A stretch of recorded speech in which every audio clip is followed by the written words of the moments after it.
in my opinion, is the government's lame attempt at trying to capitalize on a market that, first of all, they clearly have no understanding of how it works. And secondly, if they do have an understanding of how it works, they simply don't care. They just want to make money out of the users of the platforms. The Finance Bill 2023 is out, and there are so many questions as to what exactly has been included in the bill itself. And one of the very contentious portions of it has to do with digital content creation, and the second has to do with cryptocurrencies. In this particular video, I will go through the amendments and the parts of the Finance Bill of 2023. This is from KPMG analysis, which actually makes it easier to get what the amendment is and what the potential effect of what has actually been proposed in the bill. And this may turn out to be a longer video than usual, but I think it will actually help if we go through this one by one.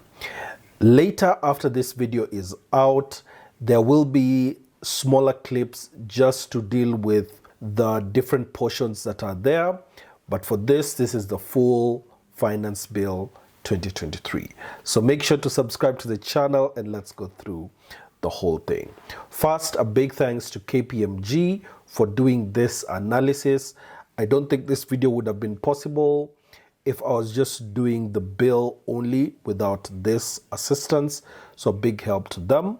This is a public report that they actually released, and when we get to the end, you'll actually be able to see the three main people who came up with this analysis. The bottom-up economic transformation agenda for inclusive growth, BETA, is at the core of the government's agenda to spur growth in an economy that is grappling with a tight fiscal space, a rapidly depreciating shilling, deteriorating balance of payments position, inflationary pressure, and a long-running drought that has wrecked the agricultural sector. The government has set a budget of 3.6 trillion to meet the demands of the BETA priorities. According to the Budget Policy Statement, BPS, the government intends to mobilize domestic revenues of 2.9 trillion shillings. Taking into account the budgeted expenditure, the government will have an estimated deficit of 768.2 billion, which goes down to 720.1 after adjusting for grants of 48.1 billion Kenya shillings. The financing gap is expected to be plugged through net external financing of 198.6 billion and net domestic financing of 521.5 billion. Given the tight fiscal space, the government has to source for additional resources to meet its requirements. It is against this backdrop that the government tabled the Finance Bill 2023 before the National Assembly on Thursday, 4th May 2023. The bill proposes radical changes to the tax regime. Many of these aim to promote the government priorities while at the same time collecting additional revenues. The tax measures proposed in the bill are expected to generate additional revenue of 289.3 billion and stimulate the country's economic growth by an estimated 6.1%. So we'll go through corporation tax, transfer pricing, pay-as-you-earn, VAT, and excise duty. When we get to Tax Appeals Tribunals Act and Tax Procedures Acts, those will be for your own consumption. And then there are other acts as well. And hopefully we make this as succinct as possible so that we can be able to go through it all. Now we start with income tax, corporation tax. So the first thing is definition of winnings. The proposed amendment is that the bill proposes to introduce a new definition of the term winning to mean the payout from betting gaming, lottery, prize competition, gambling, or similar transaction under the Betting, Lotteries, and Gaming Act without deducting the amount staked or waged. This is quite interesting because now, when the tax for winnings, which has already been in place when you are betting, the amount you staked is also going to be taxed. So the implication here is it seeks to remove ambiguity and expounds on what the term winnings means wherever used in the Income Tax Act. This also clears the ambiguity on the treatment of the amount staked or waged for purposes of computing tax. This will be effective from 1st July 2023. Definition of digital content monetization. The bill proposes to introduce a definition of the term digital content monetization to mean offering for payment, entertainment, social, literal, artistic, educational, or any other material electronically through any medium or channel in the following forms: website advertisement, social media platform, brand sponsorship, affiliate marketing, subscription services, merchandise sales, exclusive content membership programs, licensing content, including photograph, music, or user-owned projects, and crowdfunding for specific goals for content creators. The bill further proposes to subject such income to withholding tax of a rate of 15%. The proposal intends to bring into the tax net digital content business which has experienced growth in the recent past, and this starts from 1st July 2023. Increase of turnover tax from 1% to 3% and reduction of bands. The bill seeks to change the bands of turnover tax from the current 1 million to 50 million to 500,000 to 15 million. And then it also increases the turnover tax rate from 1% to 3%. The proposal seeks to expand the turnover tax base by targeting persons with turnover between 500,000 and 1 million who were previously exempt. Further, the bill caps TOT to persons with turnover of 15 million, down from the previous 50 million.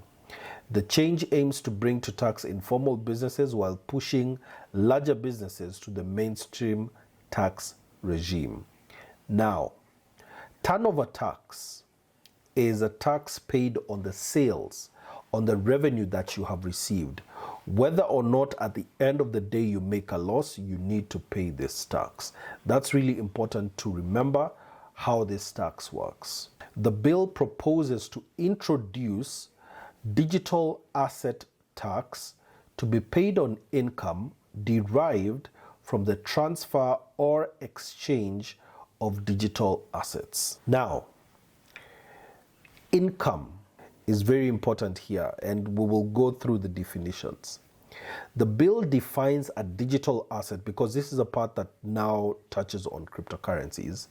The bill defines a digital asset as anything of value that is not tangible is defined as a digital asset. The definition did not exist until now. And cryptocurrencies, token code, number held in digital form and generated through cryptographic means or otherwise by whatever name called, providing a digital representation of value exchanged with or without consideration that can be transferred, stored, or exchanged electronically, and non-fungible token or any other token of similar nature by whatever name called. Now, this is one of the parts that I want to really focus on because cryptocurrencies have been recognized by this act. So cryptocurrencies are finally legal by law in Kenya. This is important for you to understand because by this act, Cryptocurrencies, as we define them, and you've seen me define them on the channel more than once, now a cryptocurrency is being classified as a digital asset. And this also includes non-fungible tokens, which you normally call NFTs. So those two have been defined as digital assets. The income derived from transfer or exchange of a digital asset shall be the gross fair market value consideration received or receivable. It means it is due to be received and has not yet been received at the point of exchange or transfer of a digital asset. Remember, we're talking about crypto or NFTs. Non-resident owners of the platform through which digital assets are exchanged or transferred will be required to register under the simplified tax regime, similar to the existing regime under digital services tax. This means that every single platform where you can be able to get cryptocurrencies or NFTs, whether or not they are owned by Kenyans or residents, must register under the simplified tax regime. The reason this is happening, and I know we'll go through it just next, the reason this is happening is because for the government, it is much easier for them to be able to follow with the platform than to try, like they had initially proposed in the first bill that we had heard of, that was being done by the Mosop MP, which now has been absorbed into the finance bill. So in the initial proposal, the people were supposed to now declare, this is how much I have made. But now in this, what they are planning to do is ask the platform to deduct the tax and then declare who it was for. Under the proposed provisions, the owner of the platform, this is a cryptocurrency exchange or NFT trading platform, will be required to deduct the digital asset tax at a proposed rate of 3% of the transfer or exchange value of the digital asset. Non-resident owners of the platform will be required to remit the above tax within 24 hours after making the deduction, together with a return of the amount of payment and any other information that the commissioner may require. First, this now actually defeats the whole purpose of trading on a cryptocurrency exchange. This is risky, and being someone who has been telling you guys to get onto a cryptocurrency exchange, this now forces every single cryptocurrency platform to declare, number one, who are the users who are Kenyan, and number two, how much have you transacted or exchanged or made money from a particular cryptocurrency.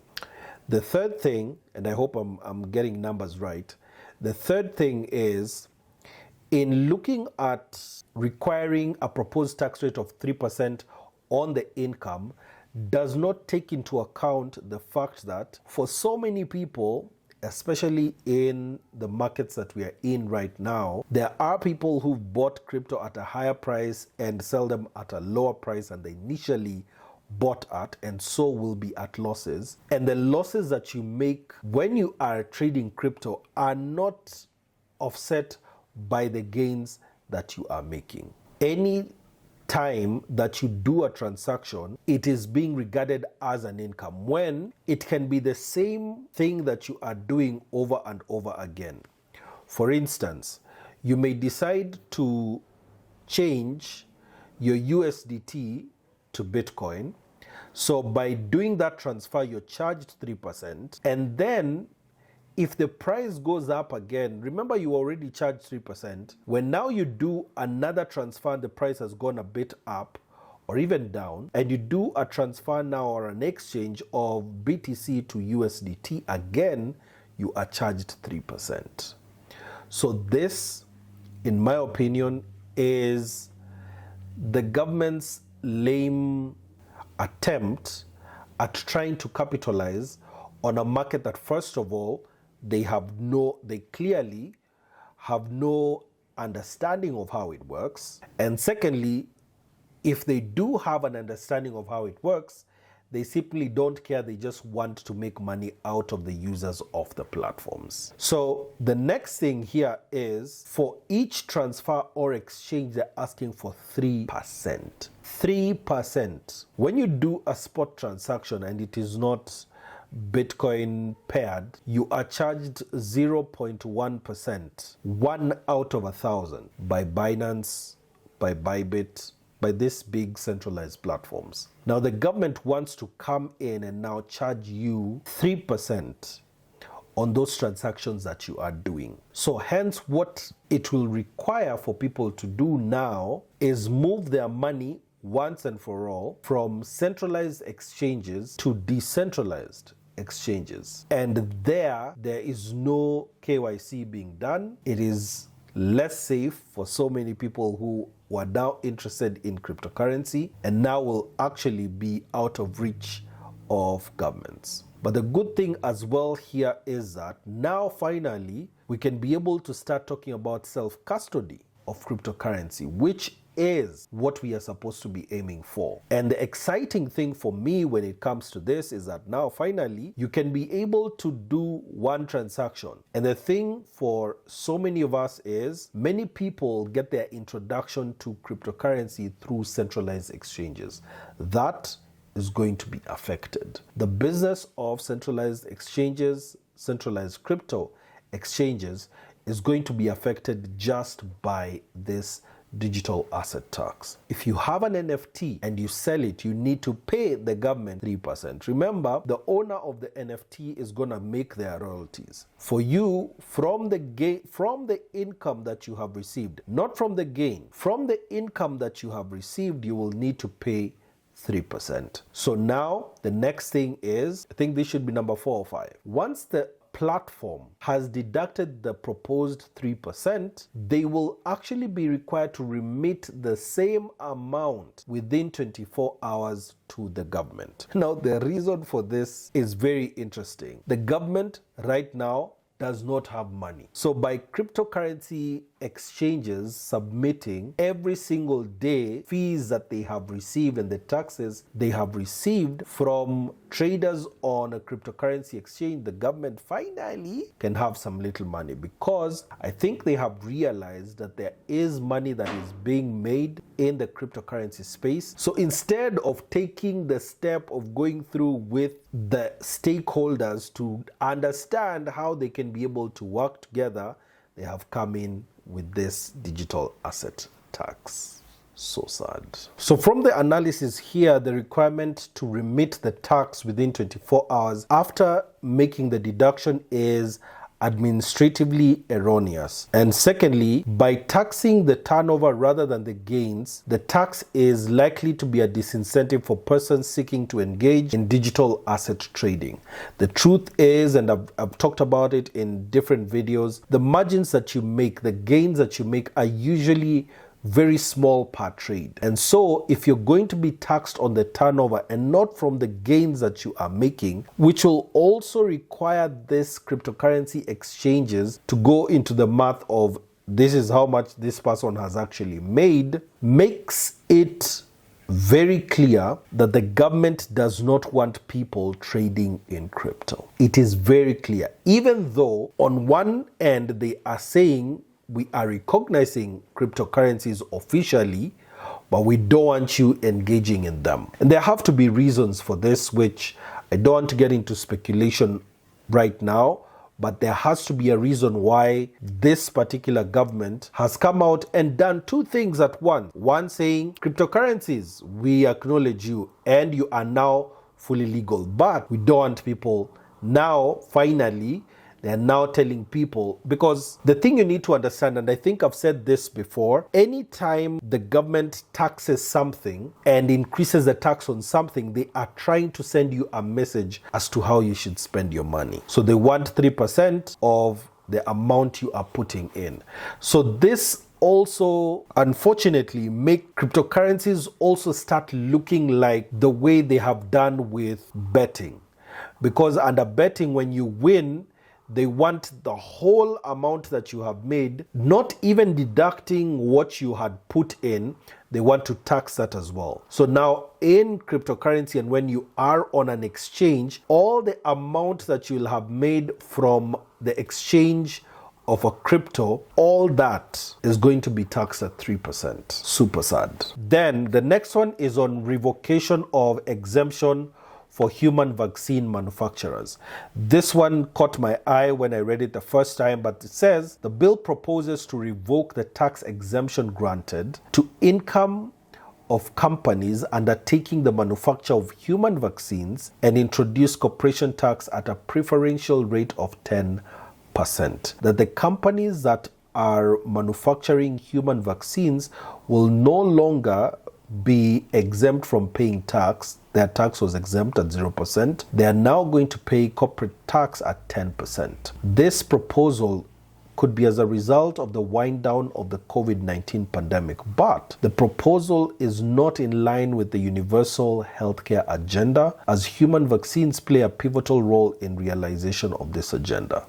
So taxing these companies that are involved in the manufacture of human vaccines kind of tells them that we don't really need you here anymore. We are going to start taxing you. That was pretty interesting to see. And then the monthly rent income rate the bill proposes to reduce this rate from 10% to 5%. So currently, if you are a landlord, you're supposed to pay 10% of your gross monthly rental income. So the bill proposes to reduce this to 7.5%. The aim for this is to encourage more landlords to come forward and comply, and also to boost the government's revenue collection, because many times when you reduce the tax rate, more people can be able to come in because they see they can afford. So they see there's no need for running away from this. And then notification to commissioner is now required where there is direct or indirect change of 20% ownership in a company. Currently, there is no requirement to notify the commissioner or indirect share transfers.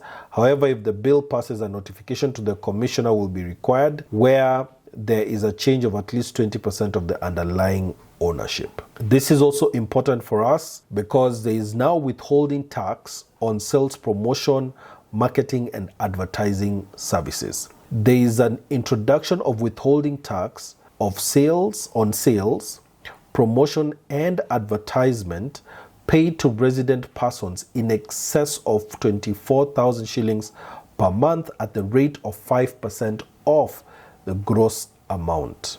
Marketing and advertisement services have remained out of the ambit of withholding tax due to lack of clarity in the law.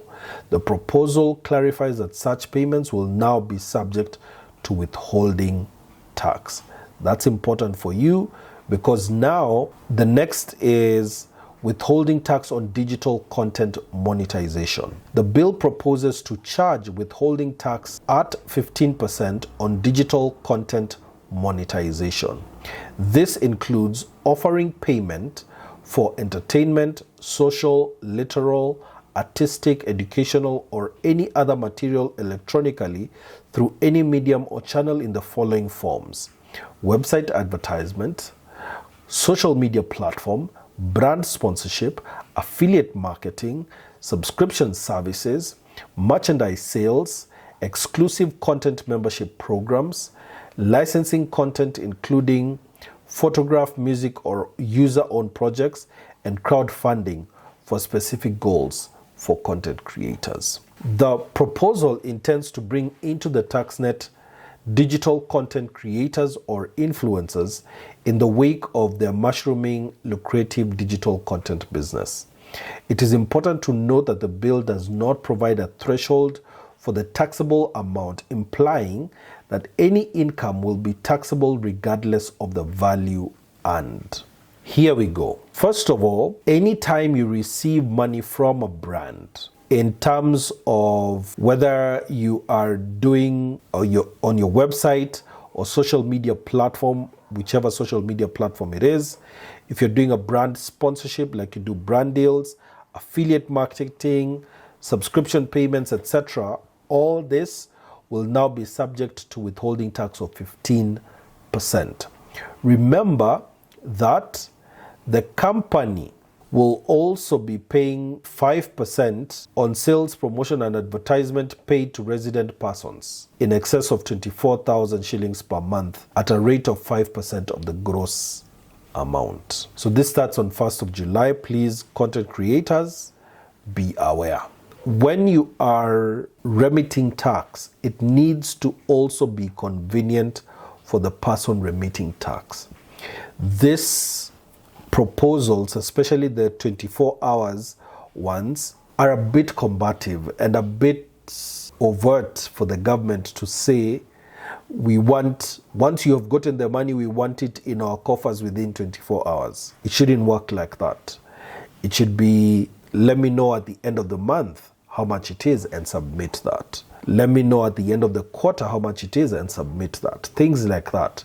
24 hours doesn't make sense. The bill seeks to move the current withholding tax due date from the 20th day of the month following the payment date to 24 hours after payment. While the new timelines are likely to bolster the government's cash flows, it will increase the compliance burden.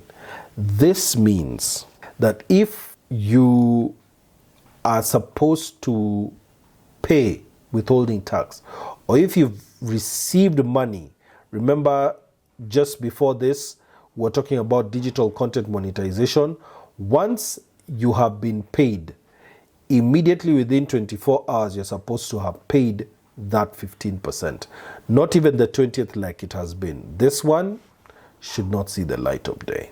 The bill proposes to introduce a relief on contributions made by a resident person towards a post-retirement medical fund. The value of the proposed relief is 15% of the contribution, capped at 60,000 per annum. The proposed provision will encourage individuals to take up post-retirement medical scheme to safeguard against increasing medical costs in their post-employment years. Then a new pay-as-you-earn band is in the offing. The finance bill proposes to introduce a new PAYE tax band with a tax rate of 35% on employment above 6 million per annum. The updated tax bands are as follows.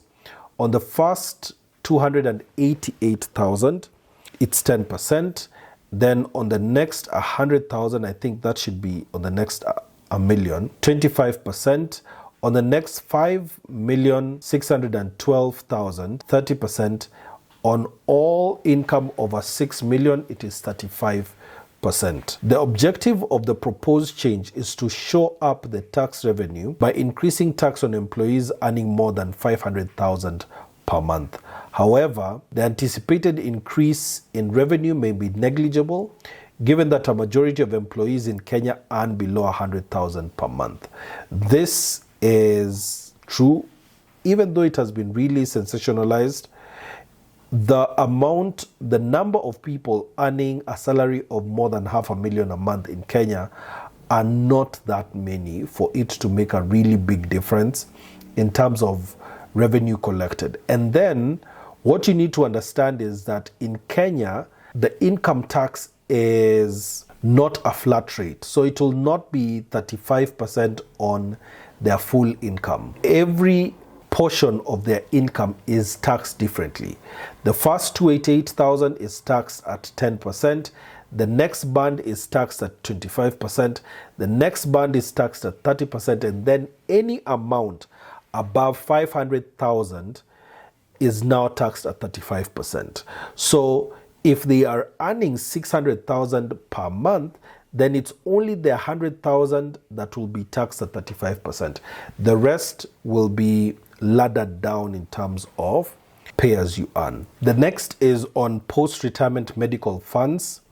The bill proposes to exempt from tax any investment income from a post-retirement medical fund, including where the income is not part of a retirement benefit scheme.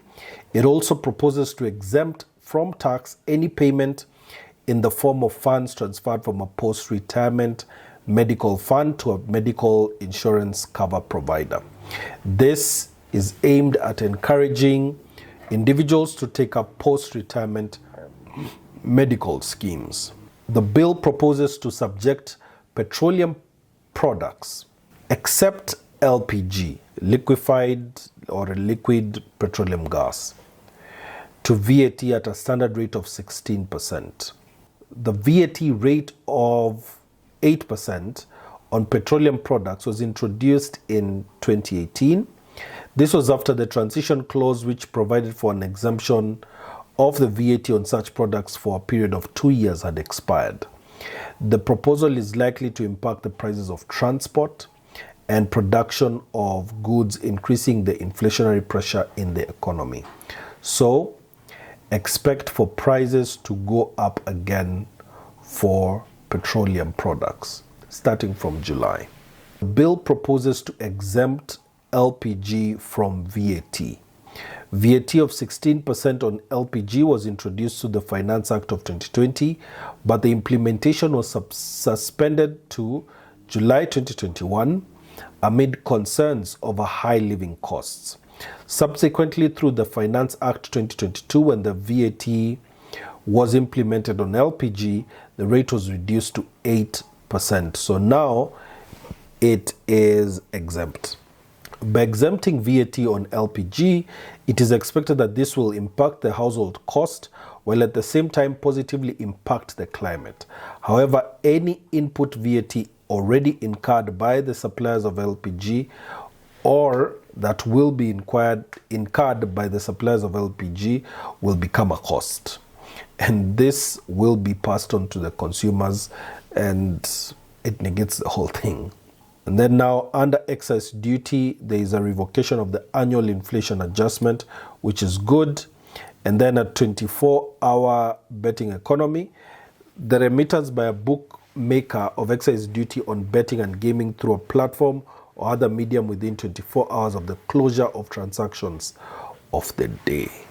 That's going to be interesting. And then inclusion of gaming. The bill proposes to expand the definition of amount wagered or staked to include the amount of money placed by a person for an outcome in a gaming transaction. We've just talked about that. And then expansion of definition of fees for digital lending.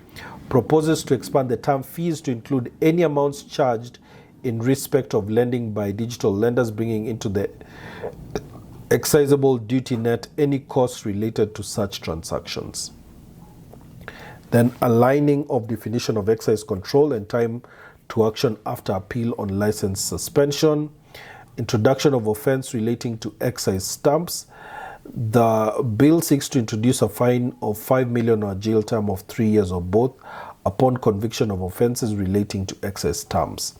The offenses are quite a number: defacing or printing over an excise stamp, being in possession of excisable goods on which stamps have not been affixed, acquire or attempt to acquire an excise stamp without authority, prints, counterfeit, makes, or in any way creates an excise stamp without authority, being in possession of a stamp which has been printed, made, or other way without authority, being in possession of conveys, distributes, sells, offers, or sale of trades in excisable goods without affixing excise stamps. Then the excise duty on telephone and internet data services is dropping from 20% to 15%. Excise duty on fees charged on money transfer services by banks, money transfer agencies, and other financial services was 20%, is going to be 15%. Excise duty on fees charged for mobile transfer services by cellular phone was 12%, will be 15%. Excise duty on betting is moving from 7.5% to 20%. Excise duty on gaming from 7.5% to 20%. Excise duty on prize competition from 7.5% to 20%.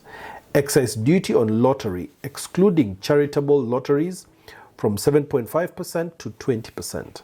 And then excise duty on fees charged on advertisement on television print media, billboards and radio stations on alcoholic beverages, betting, gaming, lotteries, and prize competitions was not there, will now be 15%. The decrease in excess duty on telephone, internet, and fees charged on money transfer services by banks, money transfer agencies, and other financial services may see an increase in the number of transactions, effectively increasing the revenue base. If enacted, this proposed change will be a step in the right direction for the government towards achieving its vision of attaining the Kenya digital superhighway. The increase in excess duty on fees charged for transfer services by cellular phone may lead to decrease in the number of transactions, thus may see a decrease in the excess duty collection. It is worth noting here that the excess duty for money transfer for banks, money transfer agents, and financial services is going down when the excess duty on fees charged for money transfer services for Safaricom, Airtel, and Telecom is going up. Please note, the government always taxes what it wants to discourage. So the government is trying to tell you it will be cheaper to transfer through banks than it will be to transfer through your phone. So bring M-Pesa down and bring banks up.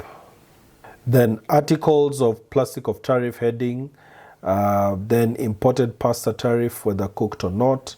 There has been amendment on scope. Then introduction of excess duty on imported fish will now be 100,000 per metric ton or 20%, whichever is higher. Locally manufactured sugar confectionery, including white chocolate not containing cocoa, will now be 242 per kilo. Locally produced pasta, 20%. Powdered juice, 25 shillings per kilo. Sugar excluding that has been imported or locally purchased by a registered pharmaceutical manufacturer will now be taxed at 5 shillings per kilo. Human hair, 5%. Wigs, false beards, eyebrows and eyelashes, switches and the like, 5%. Artificial nails, 5% excess duty. Imported cement, 10% of the value or 1.5 shillings per kilo, whichever is higher. Imported furniture, excluding furniture originating from EAC partner states, 30%. Imported paints, varnishes, and lacquers, 15%. Imported test liner, 25%. Imported fluting medium, 25%. Condensates is now zero from 6,225 per kilo.